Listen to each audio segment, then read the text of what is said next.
Bonjour à tous, soyez les bienvenus sur les podcasts de la Chambre L. Sujet numéro 5, le baiser. Voilà un sujet bien intéressant à de nombreux égards. On va commencer de manière sobre. Des amis qui se connaissent se font la bise, c'est-à-dire qu'ils se posent les joues contre les joues. Dès que les amis sont un peu plus proches, ils s'embrassent les joues l'un de l'autre. Des amants ou un couple formé et affiché s'embrassent sur la bouche. Je vais rentrer dans de nombreux détails pour parler du baiser, parce que le baiser est une étape importante à de nombreux égards. En effet, si c'est votre attitude globale qui attire l'autre et qui crée la rencontre, la discussion que vous allez tenir va encourager ou non à aller plus loin et le baiser va créer l'alchimie entre les deux partenaires. Une fois en couple, c'est le baiser qui va entretenir la relation.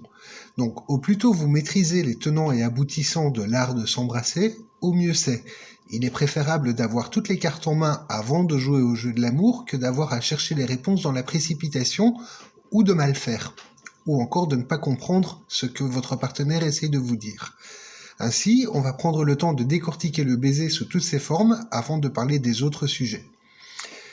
Donc, dans le podcast numéro 4, on s'était arrêté à avoir identifié et abordé un partenaire potentiel et obtenu une réponse positive. Et donc, vous alliez passer au premier acte, à savoir s'embrasser. C'est donc le moment où les lèvres se touchent, où il est généralement l'instant magique où vous saurez immédiatement si la compatibilité existe ou non entre vous. Il est à noter qu'un baiser peut être décevant pour deux raisons. La première étant un manque de technique, la seconde étant un manque d'attrait de l'un des deux partenaires. La technique peut se travailler, c'est d'ailleurs ce qu'on va faire à travers ce podcast. L'intérêt mutuel, malheureusement, non. Ou il existe, ou il n'existe pas. Avant d'aller plus loin, on va faire un petit peu d'anatomie. C'est-à-dire qu'avant de considérer le baiser en tant que tel, il serait intéressant de s'intéresser à la bouche, à savoir la forme des lèvres et la dentition. L'effet du baiser étant relatif et efficace entre des personnes ayant une morphologie dite compatible.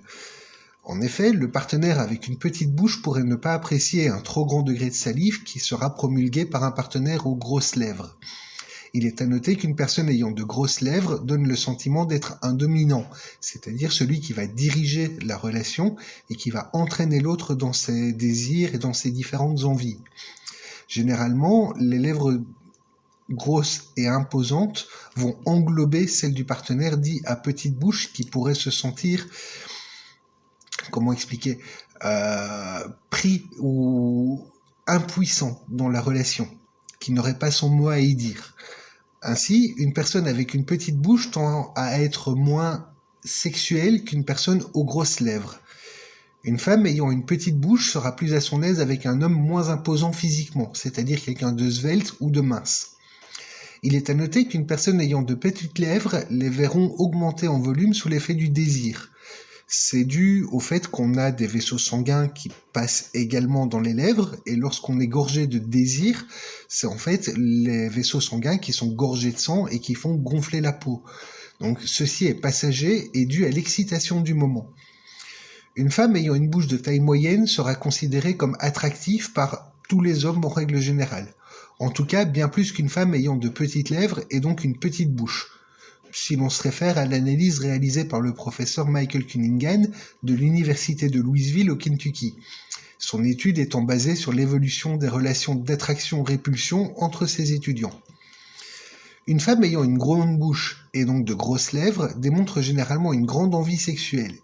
De plus, une femme qui utilise du lipstick ou du gloss vient souligner cette envie de sexualité. Les larges lèvres donnent le sentiment de confort durant le baiser et excitent de manière naturelle. Ceci à cause du sentiment d'être englobé, enrôlé.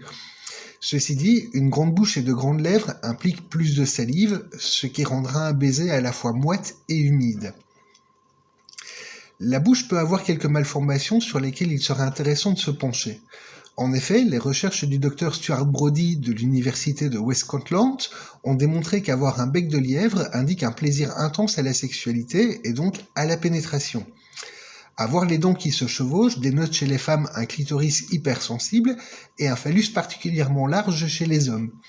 Si la langue est grande, cela démontre un intérêt aux plaisirs bucco-génitaux. Mais là, on va s'égarer si on commence à rentrer sur ces sujets-là, donc on va en revenir au baiser, ou presque. Donc, la femme aime être embrassée. parce que c'est la démonstration de l'amour. Savoir prendre le temps de s'embrasser, c'est savoir prendre le temps de démontrer l'ensemble des sentiments qu'on éprouve pour une personne. Ainsi, la femme aime cette marque d'attention, surtout lorsque le baiser est spontané et totalement imprévu et que le baiser la prend au dépourvu. Mais elle aime encore plus lorsque ce baiser arrive en public, parce que c'est la démonstration publique que l'homme qui l'embrasse est avec elle. Elle aime encore plus que ce baiser ait lieu en privé, car il sera le début de l'acte d'amour, ou au moins la promesse que celui-ci va avoir lieu. Il faut savoir que le baiser, donc s'embrasser, et ce, quelle que soit la manière et l'intensité, dégage de l'endorphine, c'est-à-dire l'enzyme du bonheur. S'embrasser rend heureux, tout comme il rassure et il assure des sentiments qu'on a pour l'autre personne. S'embrasser fait donc partie du jeu de l'amour, au même titre que les caresses sur le corps. Lorsqu'on se laisse embrasser ou lorsqu'on embrasse quelqu'un, c'est le signe qu'on a envie d'aller plus loin avec cette personne. Un baiser, lorsqu'on n'est pas encore en couple, permet de juger du coup de foudre. Soit il est intense et il laisse une impression de nirvana, et dans ce cas il va créer l'envie de revoir l'autre personne, et donne ce sentiment de vivre sur un petit nuage. Soit il ne se passe rien, mais c'est tout l'un ou tout l'autre. Toujours dans le début d'une relation, le baiser est la démonstration de l'intérêt qu'on a éprouvé pour la personne qu'on embrasse. C'est une manière de confirmer les dires et les propos qui ont été prononcés pour aborder cette personne. C'est l'acte qui confirme les intentions qui ont été énoncées. Si l'autre se laisse embrasser, c'est qu'il agrée autant qu'il croit à ce qui a été dit, et donc qu'il partage cette envie de former un couple, au moins pour voir jusqu'où ce couple va aller et comment il va se vivre. Ainsi, le premier baiser devrait être quelque chose de doux et passionné. Il peut éventuellement être rapide et furtif, cela dépend de l'âge des deux partenaires, de l'intensité, du désir, autant que de la timidité de chacun. Si ce premier baiser est satisfaisant, l'autre le rendra avec toute l'intensité qui lui est due et devrait s'accompagner des mains sur le corps de l'autre. Mais les caresses et l'art de toucher l'autre seront traités dans le prochain module, sinon on va vraiment s'égarer.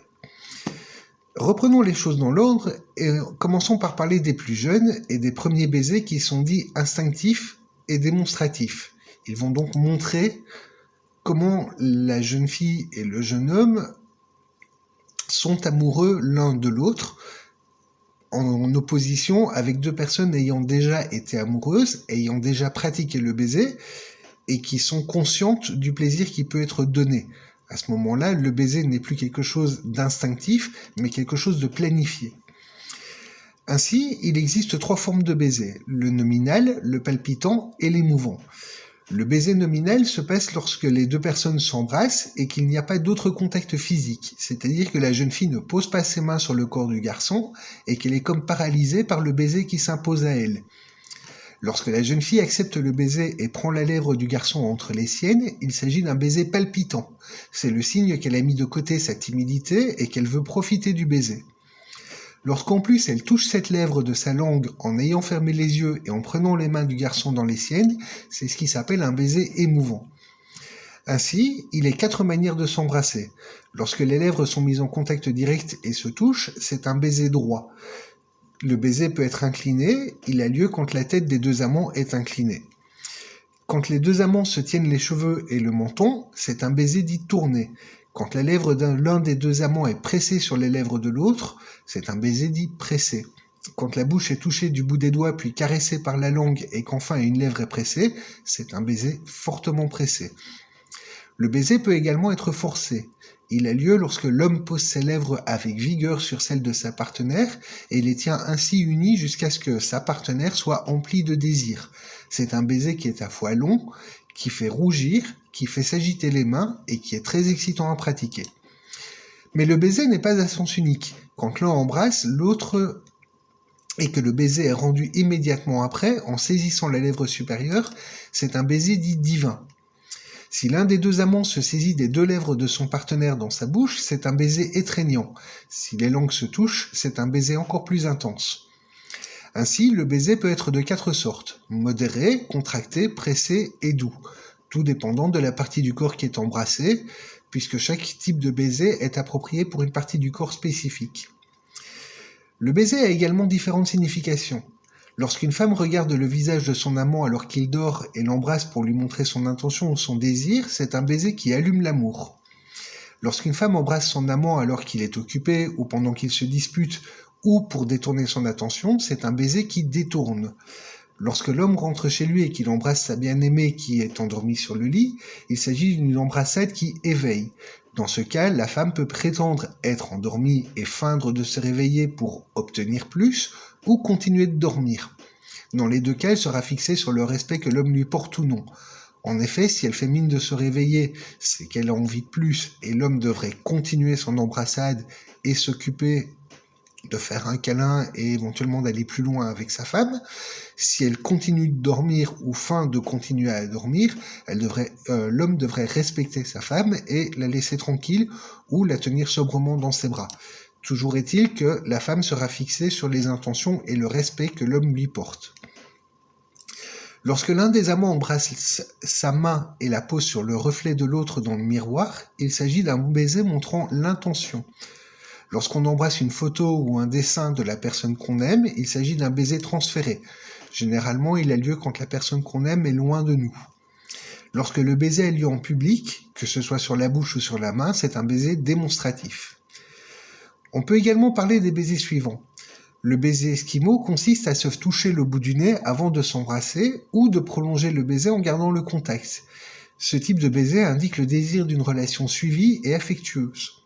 Embrasser le bout du nez de votre partenaire indique l'envie sexuelle. Le baiser peut se préparer en partageant l'oxygène, c'est-à-dire que l'un va aspirer l'air rejeté par l'autre et inversement avant de s'embrasser. Ce type de baiser s'appelle l'embrassade tantrique. Il offre un sentiment de sensualité et démontre la joie d'être avec l'autre. Lorsque le baiser implique la langue, il s'agit du baiser de l'âme. Il démontre l'envie d'être avec l'autre et de fusionner avec lui à travers la sexualité. Admettons donc que vous avez été attiré par une personne, que vous avez osé l'aborder, que vous avez parlé quelques minutes, que le courant est passé, votre partenaire rougit, baisse la tête, se sent désemparé, donc vous osez lui prendre la main. S'il vous laisse faire, vous l'embrassez. Voilà comment les choses devraient se passer. À ce stade, soit le baiser est rendu parce qu'il a provoqué quelque chose d'intense, soit l'autre vous met sa main dans la figure ou vous signifie qu'il n'a pas envie d'être avec vous. Si c'est ce qui se passe, excusez-vous et passez à un autre partenaire potentiel. Si le baiser est rendu, ça veut dire que le couple peut se former, c'est-à-dire que les partenaires ont agréé vouloir être ensemble et on va pouvoir commencer à jouer au jeu de l'amour. Ainsi, on peut commencer par jouer avec le baiser. On peut le provoquer. On attend gentiment que son partenaire ne soit pas sur ses gardes et on l'embrasse. Ils vont rougir, gémir, rouler des yeux, et cet effet ne sera que renforcé si vous appliquez vos lèvres avec passion et fermeté sur celles de votre partenaire. On peut jouer aussi au jeu de qui embrassera l'autre. C'est un jeu qui est subtil et très intéressant. C'est-à-dire que l'un des deux va essayer d'embrasser l'autre, et celui qui se laisse embrasser devrait faire semblant d'en pleurer, s'éloigner de son partenaire en serrant les mains et s'en détourner. À l'autre de revenir vers lui pour renforcer son étreinte et provoquer à nouveau le baiser. Et évidemment, celui qui subit et reçoit, on va le dire comme ça, ce baiser, devrait à chaque fois apparaître de plus en plus en détresse pour inciter l'autre à être de plus en plus intense dans son embrassade et à resserrer encore plus son étreinte et à être encore plus affectueux avec lui. Ce jeu permet de donner beaucoup plus de piment au baiser et rend les embrassades encore plus intenses. Je disais donc que les amants ou les couples affirmés s'embrassent sur la bouche, mais pas que. En effet, le baiser fait du bien, y compris lorsqu'il est posé sur le front, les yeux, les joues, la gorge, la poitrine, les seins et bien sûr les lèvres. Avec l'intimité et sous couvert d'être chez soi, on peut également embrasser les cuisses, les bras ou le nombril, qui sont des zones qui sont vraiment très intenses. S'embrasser sur la bouche indique l'ouverture pleine à l'intimité avec l'autre, le partage de la relation qui se crée. Embrasser le visage de l'autre signifie que la glace est vraiment rompue et que le corps de l'autre est accessible. Tenir le visage de l'autre dans ses mains indique l'attachement et la possession affective envers cette personne. Pouvoir poser sa main sur le corps de l'autre indique que l'instauration de l'intimité est pleine, sincère et que la relation en cours est sobre, est agréable et partagée. Lorsque l'autre embrasse votre torse ou inversement, cela démontre l'acceptation de la sexualité à venir. Si l'autre pose ses mains sur vos parties génitales, c'est le signe d'un sérieux désir de sexualité autant que le besoin de celle-ci. Je me permets de vous envoyer sur le site dont je vous laisse les liens en description et je vous y explique là les différentes manières de s'embrasser et les techniques d'embrassade qui sont traitées dans l'Anangarama, dans le Parfumette Garden et dans le Dharma Artha Karma, qui sont des traités qui parlent justement de l'amour physique. Enfin, si je devais vous donner un seul conseil, c'est abuser du baiser avec votre partenaire, matin, midi et soir, avant l'amour, après l'amour, avec et sans raison valable, qu'elle soit valable ou non. En effet, s'embrasser entretient le couple. Pour reprendre l'image du jardinage, s'embrasser, tout comme les caresses et les câlins, c'est l'équivalent de nourrir le sol où la graine pousse. C'est enlever les mauvaises herbes pour que la pousse puisse grandir, c'est arroser la pousse pour qu'elle puisse s'épanouir. Mais c'est aussi la satisfaction du jardinier à voir cette plante pousser. Pour rappel, le jardinier c'est vous, la graine c'est votre partenaire, et inversement. Voilà, je pense qu'on a fait le tour du sujet de savoir s'embrasser. Il ne vous reste qu'à pratiquer et je vous dis à très bientôt pour la suite des podcasts sur la chambre L.